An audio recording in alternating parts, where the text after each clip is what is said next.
అనుదిన జీవాహారము. ఎందుకో ఆ ఒంటరి పయనం. దావీదు ఏకాంతముగా అనగా ఒంటరిగా అహీమెలెకు నొద్దకు వచ్చెను. అది చూచిన అహీమెలెకు బహుగా ఆశ్చర్యపడెను.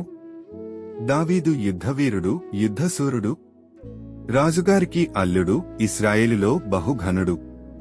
1 సమూయేలు 21:1 -2 అంతటివాడు ఎందుకు ఒంటరిగా తిరుగుతున్నాడు?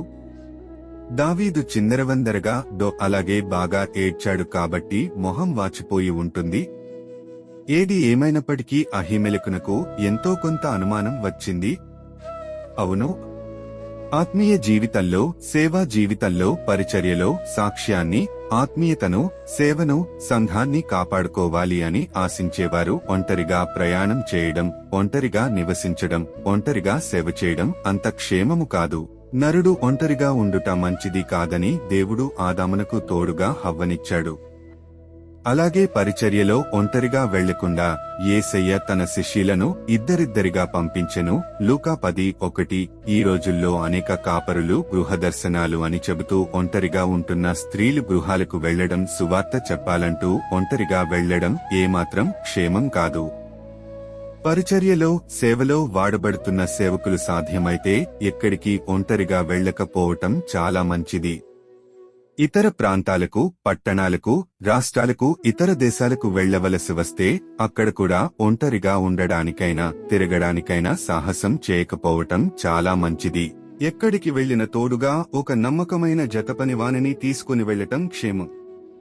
అలా కుదరకపోతే గమ్యం చేరిన తరువాత స్థానికంగా ఉండే ఆత్మీయులలో ఎవరో ఒకరిని సహాయముగా దగ్గర ఉంచుకోవటం ఎంతో క్షేమము. ఎంతోమంది గొప్ప గొప్ప సేవకులు ఈ విషయములో అజాగ్రత్తగా ఉండి పాపములో పడిపోయిన వారు మనకు తెలుసు. ఒంటరిగా వెళ్లినప్పుడు తిమ్నాతు మార్గములో సంసోను ఫిలిష్తీయుల అమ్మాయికి ఆకర్షితుడై తన జీవితములో దేవుని ఏర్పాటు, అభిషేకాన్ని, పిలుపును పోగొట్టుకున్నాడు. యూదా ఒంటరిగా వెళ్లినప్పుడే తిమ్నాతుకు వెళ్లే మార్గములోనే తన కోడలు తామారు ముసుగు వేసుకుని కూర్చొనగా ఆమెను వేశ్య అనుకుని కోడలితోనే పాపం చేశాడు. దావీదు ఒంటరిగా మిద్దెమీద తిరుగుతూ స్నానం చేస్తున్న బత్సెబను చూసి ఘోరమైన పాపంలో పడెను. ఒంటరిగా ఉన్నప్పుడే యోసేపు శోధించబడెను. యేసయ్య ఒంటరిగా 40 దినాలు ఉపవాసమున్నప్పుడే సాతాను శోధించెను. ఈ అంశాన్ని చదువుతున్న సహోదరుడా, సహోదరి, ఒంటరిగా ఉంటున్నప్పుడు, ప్రయాణం చేస్తున్నప్పుడు, సేవ చేస్తున్నప్పుడు సాతాను పొంచుకొని కూర్చొని ఉంటాడు. ఒంటరిగా కనిపించటమే వానికి అనుకూలమైన సమయము. కనుకనే ఒంటరిగా ఉన్నప్పుడు బైబిల్ ధ్యానిస్తూ, ప్రార్థిస్తూ, ఆత్మీయ పుస్తకాలు చదువుతూ లేదా చక్కని సందేశాలు వింటూ సమయం గడపడం ఎంతైనా ఆరోగ్యకరము. ఆనాడు దావీదులాంటి గొప్ప యుద్ధవీరుడు ఒంటరిగా రావడం చూసిన అహీమెలెకు, నీవు ఒంటరిగా వచ్చితివేమని ప్రశ్నించెను. అనగా దావీదులాంటి గొప్ప యుద్ధవీరుడు ఒంటరిగా తిరగడం ఖచ్చితంగా అహీమెలెకుకి ఆశ్చర్యం కలిగించింది. అది దావీదుకు క్షేమం కూడా కాదు. బహుశా నిన్ను కూడా జనులు ఎక్కడైనా ఒంటరిగా చూసినప్పుడు, ఇతడు, ఈమె ఎందుకు ఇక్కడ ఒంటరిగా తిరుగుతున్నాడు అనే ప్రశ్న ఇతరులు నిన్ను గూర్చి అడిగే అవకాశము ఇవ్వొద్దని మనవి చేస్తున్నా. దావీదు, నువ్వు ఒంటరిగా వచ్చావేమిటి?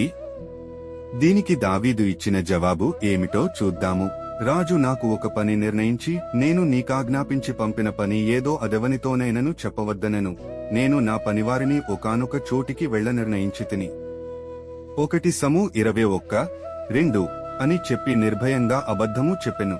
మొదటిగా తాను వచ్చింది దేవుని సన్నిధికి, రెండవదిగా తాను మాట్లాడుతుంది యాజకునితో అయినప్పటికీ ఏమాత్రమును సందేహింపక అబద్ధమాడెను. దావీదు వంటివాడు దేవుని సన్నిధిలో దైవజనుల ఎదుట అబద్ధమాడతగునా? ఎంత విచారకరం! ఈ రోజుల్లో కూడా దేవునిచే ఏర్పరచబడిన సేవకులు, గొప్ప గొప్ప బోధకులు, కాపరులు, పరిచర్యలో ఉంటున్నవారు కూడా బహు సులభముగా అబద్ధములు చెప్పేస్తున్నారు. ఎంత దారుణం! మన చుట్టూ ఉంటున్నవారు మనలో అబద్ధములను కనుగొన్నట్లయితే వారు మనలను సేవకులుగా, దైవజనులుగా, ఆత్మీయులుగా ఏమాత్రము గుర్తించరు. పైకి బోధకుడే, ఆత్మీయుడే కాని నోరు విప్పితే అబద్ధాలు అని నన్ను నిన్ను గూర్చి ఇతరులు అనడం ఏమాత్రం సేవకులమైన మనకు క్షేమము కాదని మనవి చేస్తున్నాను. సాతానుకు ఆలోచనలలో మనము తావిస్తేనే మన నోట నుండి అబద్ధములు వస్తాయి.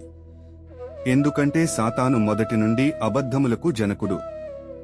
అపవాదికి చోటియకుడి. ఎఫెసీ 4:27. ఒకనితో ఒకడు అబద్ధమాడకూడదు. లేవియా 19:11. ఈ మెసేజ్ మీకు ఆశీర్వాదకరముగా ఉంటే మీ స్నేహితులకు మీ బంధువులకు పంపించి దేవుని దీవెనలు పొందుకోండి. God bless you.